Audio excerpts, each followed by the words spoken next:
Hello, welcome to my channel again. It's the Unrepentant Atheist, and my name's Stuart. I'm the atheist that will never repent. So, what have we got today? Well, I'm going to be talking about this chap. Don't know if you can see that. Rowan Williams, former Archbishop of Canterbury. I've got his book here, God is With Us. It's all about the resurrection. So I'll come to that in a moment. First of all, some comments on the atheist experience that went out. What is it today? It's Tuesday today. It went out on Sunday night. I watched it Monday morning, and we had the apostate prophet on. And I'd just like to say that I thought he was excellent. I hope they'll be having him on the show again. And I thought it was really good that it was refreshing to see Muslims calling in, and I would like to see more Muslims calling in to the atheist experience. So if they could bring him back, I don't know, once every few weeks perhaps, I would certainly prefer to have him on than some of the other co-hosts, because I thought all his comments were very well measured and really spot on. And he dealt very well. In fact, he doesn't get angry. I know that Matt gets angry, and this guy was very measured, and he was very calm and cool, and he dealt very well, particularly with the Muslim that called in and said that he was a liar and that he wasn't a welcome addition to the show, etc., etc. I thought the way he dealt with that was very mature and very intellectual. So let's hope we'll see more of him. It was a better show this week, definitely. Some of the callers were real screwballs, and there were one or two that irritated me, and particularly the one in which Matt gave somebody a chance to um, say what he believes and why, and then he just started talking about something completely different, and he had to cut him off. That really irritates me when that happens. But let's move on from that, because what I want to talk about today is, Rowan Williams. Somebody gave me this book.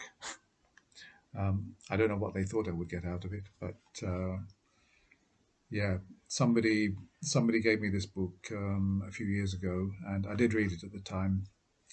I'm actually going to give it away fairly soon. I'm giving away most of my books to a charity shop, and they seem to be fetching hardly any money on eBay.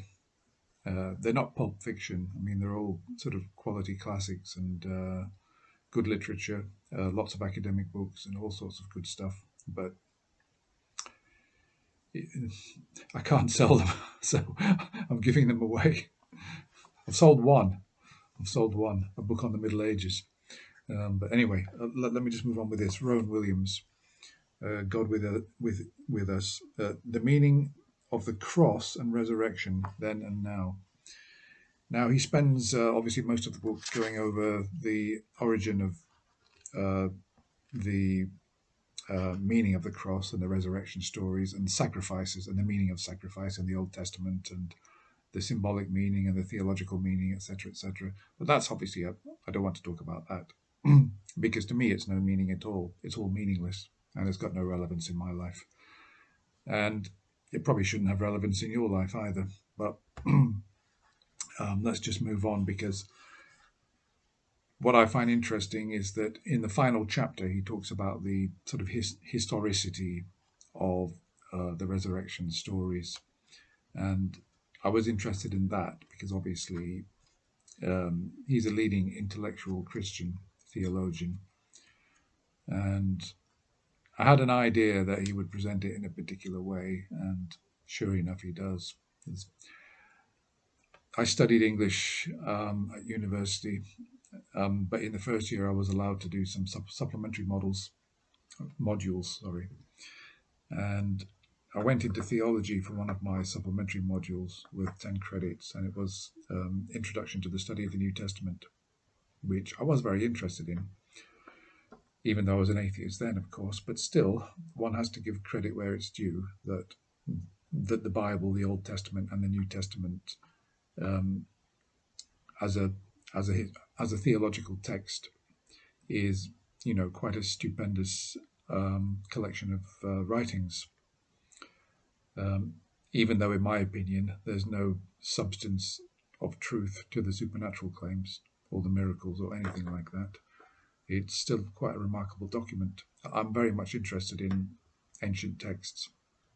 I also studied Old English, so I enjoy going to the British Library and seeing the Old English texts and the Lindisfarne Gospels, for example, this enormous, incredible book. And I mean, the fact that I'm an atheist doesn't mean that I don't appreciate these things. So, well, let me move on because I don't want to keep you too long, and potentially this could go on because I've got some quotations that I want to read out from here. And so essentially, Rowan Williams, of course, he's trying to justify it's not enough just to have faith. Well, according to the Bible, according to the New Testament, it is enough just to have faith. But obviously, with intellectual Christians like Rowan Williams, they will want to also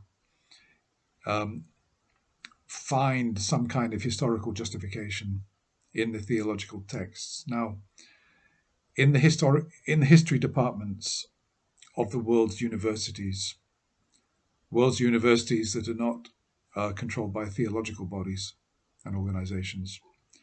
I mean, like Cambridge, Oxford, Harvard, Yale, etc., the universities in Europe, all the proper academic universities.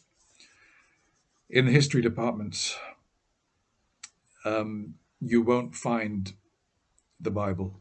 You won't find Bible studies in the history departments, because what happens in the Bible and the contents of the Bible do not reach the standard required by history to be considered history.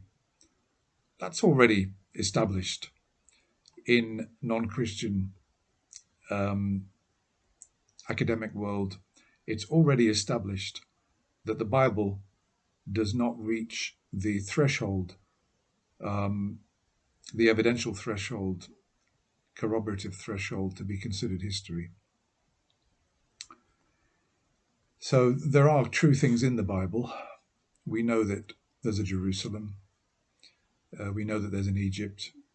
We know that there have been pharaohs, and the place names, etc. There are some elements that can be corroborated. We know that Pontius Pilate was put there by Rome in the first century. So we know about those things because they can be corroborated outside of the Bible. But all the supernatural claims, and not just supernatural claims, but even earthly claims in the Old and New Testaments, many of those can't be corroborated.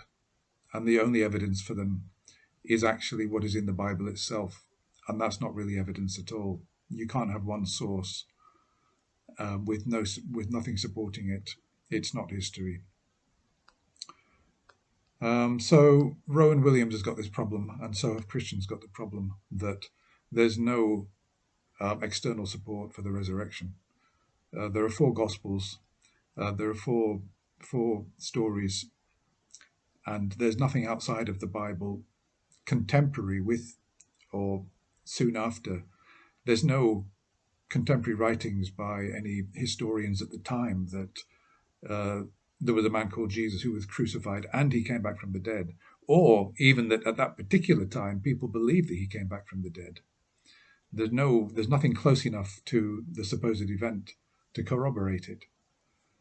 So if you're a Christian, you're an intellectual Christian, and you want to justify the resurrection, that it actually happened, that it wasn't just a symbolic thing, or that it wasn't just a story that was passed down and it inspired Christians, then you're going to have to do some acrobatics. You're going to have to suspend your disbelief in quite remarkable ways in order to justify it. And that's exactly what Rowan Williams does. So I'll just read out from here in the final chapter. The Resurrection in History is the name of the subchapter. And he writes, Okay, the Christian community exists in New Testament terms because of the conviction, in other words, the belief, because of the conviction that a new age has begun, that something decisive has happened. Let's just go back. Because of the conviction, and then he's got a subclause, and then that something decisive has happened. So it's a conviction, it's a belief. He even admits it here. It's a belief. It's not a fact. And a change has been made. And now this is where he does a sleight of hand. And so it's very hard to see. Now, those skeptics of you out there will recognize a fallacy straight away. Oh, it's very hard to see how all this complex life could have come about merely by nature. Well, we know what that is, don't we? It's a fallacy. It's called an argument from ignorance. Because we can't see, because we don't know how it happened exactly, therefore we're going to jump to an unjustified conclusion. So you've got a fallacy already, and this is what he starts off with. So it's very hard to see how that New Age faith in and because of the resurrection could come into being without an event that people could point to, an event, not just a transaction in people's minds. So he's saying that him personally, he can't see that because the beliefs were so strong, because the conviction was so strong, and that the Christian community grew, that he can't see how that could have happened unless there was an actual event. So obviously, it's a fallacy, it's an argument from ignorance, and we can discard it. But of course, I'm an atheist reading this, and I'm a skeptic too. So my standards are much higher because I haven't got any confirmation bias. My standards of evidence for the resurrection of Jesus would be much higher than a Christian who already believes, obviously. I mean, it's like people who believe in aliens. There are people who are convinced that there are aliens for many silly reasons, like, oh, they couldn't have built the pyramids, must have been aliens. And they've got this belief in aliens. So if they encounter another alien story, their standards of evidence will not be that high. They might accept it just because somebody saw a program on YouTube claiming that aliens, they found a little gadget, and well, they couldn't work out how they could have devised this gadget in the 1,000 years ago, and well, it must have been aliens. What else could it have been? and somebody who's quite gullible, low standards of evidence, I think, well, actually, yeah, because I've met such people, and they've looked me in the face and they've said to me they're 100% convinced that aliens visit the planet or have visited the planet, and they're responsible for the pyramids and all sorts of other things. And I say, well, why? They said, well, there was a program on YouTube called Ancient Aliens. and I'm having trouble not laughing, But anyway, coming back to Rowan Williams, because obviously he's got a fallacy there. Just because there's evidence that people believed in something, no matter how hard they believed in it, just because a community grew, and it grew strongly with people believing very strongly and writing very passionately about their beliefs, doesn't make the event true, no matter how much you want it to be so. Okay, let's move on. I've debunked that, but let's move on and see what else he says. Oh yes, this is a good one. It's also worth bearing in mind that I'm quoting here from Rowan Williams' book, God is With Us. It's also worth bearing in mind that when Jewish people in Jesus' era talked about resurrection, they really meant what they said. They meant the dead being raised to earth rather than to heaven. Okay, now I think that's quite interesting. I don't think it's as significant as he thinks it is. For this reason, there are communities around the world that believe in magic. I mean, they really believe that magical things happen. If you've ever read the book 100 Years of Solitude, you'll know that not so very long ago, people in Mexico really did believe in magical happenings. It was quite common, these beliefs. I read a book by Mark Twain called A Connecticut Yankee in the Court of King Arthur. Sorry, it's quite a tough title. Um, about an American who goes back into somehow magically back in time to King Arthur's time, and he winds up in court. And there's a young woman who comes in and tells a magical tale, and she says, dragons were flying, this was happening, all these magical things were happening, and she's being listened to with absolute belief. People really believe it, and Mark Twain, I think, is accurately representing those times that people really did believe in magic. They believed it was real. And you could tell a tall story with all sorts of magical things in it and be believed. People would really believe it. You've only got to look at the literature. Look at Beowulf, the Old English poem written over 1,000 years ago. It's full of magic.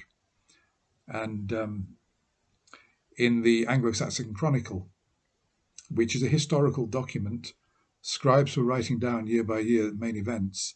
There's a lot of magic. There's one in the year 988 or something like that. Fiery dragons were seen breathing fire in the sky. And, in the year that King Ethelred was deprived of his throne, that type of thing. So real history mixed in with magical events. And they really believed in magic. And coming back to these times in the resurrection, I don't think that Rowan Williams really thought this through. You'll think that's arrogant of me because, after all, he's a great scholar, he's a theologian. But if you study history for these times, people believed in magic. They believed in that it's possible to raise the dead. They hear a tale and they relay it on, and people were just accepting it as fact. And so people really did believe that you could be raised from the dead and actually come back to earth.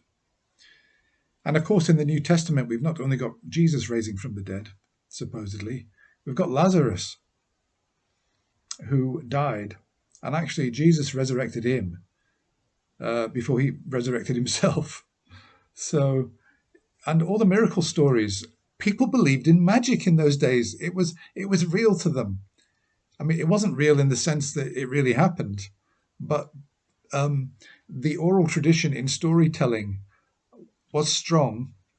People had got to suspend their disbelief, but because of the way that people lived and their outlook, they mixed up magic with the real world, and they just believed in magic. That's why all the miracle stories and everything else they were writing this down, knowing that people would believe it. We question it now because we've got people like David Hume saying, what's the bigger miracle? That somebody lied, that there's a miracle, or that a real miracle transgressed the laws of nature. So I don't think that Rowan Williams has really taken this into account. So he's saying that people in those days, they really did believe in, for them, a resurrection was a real resurrection. Somebody really did come back to the dead, and they really did come back to earth, and they walked as well. And then he concludes, all this makes me extremely suspicious of accounts of the resurrection that simply make it internal to the minds of Christian believers. Well, Rowan Williams, it makes you suspicious because you haven't really thought it through and you haven't been honest. You haven't read your history properly. You don't really understand how literally people took magical tales in those days, that they really happened and that they really believed in these things. And that when they were writing the resurrection stories, it was no big deal to them to invent a Jesus risen from the dead. They wanted to make Jesus a divine figure, and the best way to do that was to give him a divine property. He could have had the power to actually make himself alive after dying. And so I don't really think he's taken that into consideration. And let me read this quotation out to you. So then, Mark turns to the resurrection, giving his account in those abrupt, extraordinary sentences in the last chapter of his gospel. as if it's still fresh, as if nobody has quite told the story before. Well, this is all subjective. Um, he, Again, it doesn't matter how convincing or how, oh, he's writing this like, it's amazing. It defies the standard literary models. He's writing this. It must have really happened because he's got such an abrupt style. It doesn't really sound like a proper. You could compare it with the Passion narrative, which is actually very well structured. But this resurrection narrative, it's not the same. It's so abrupt and it just suddenly ends. It must be that the resurrection actually happened. Come on. He's more intelligent than this, or is he? I don't know. So no matter how convincing or how atypical a narrative on the resurrection is, no matter how it impresses you, it doesn't mean there was an actual resurrection.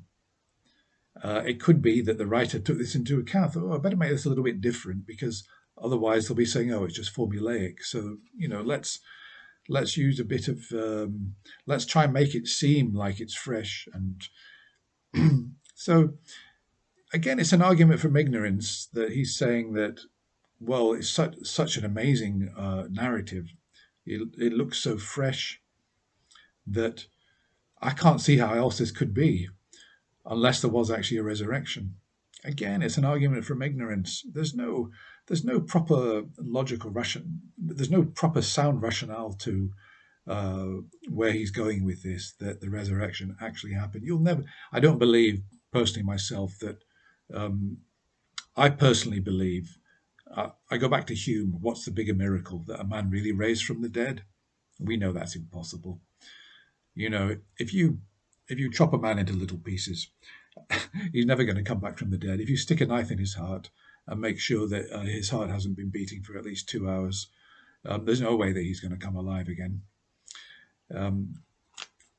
It just doesn't happen. It's that there are no proper recorded events that have been verified medically of that ever happening. And there's no reason to believe that any of these stories written at a time when people believed in magic, at a time when people believed that you could come back from the dead, that any of these happened either, regardless of any internal logic you might find or internal rationale in the actual narrative.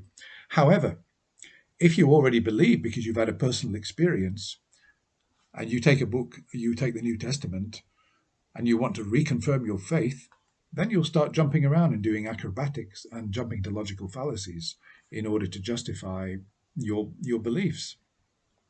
So what else have I got? Oh yes, okay. That is a significant factor, once again, which no one has ever fully made sense of, and again, doesn't fit easily into literary stereotypes. Again, he's coming back to this that, it doesn't fit into our models of what we know. Nobody's been able to really explain it, therefore, another fallacy. Arguments from ignorance and incredulity all over the place in here. The story is told in a new way because nothing like this has ever happened before. More subjectivity. And we are still finding it difficult because nothing like that has ever happened again.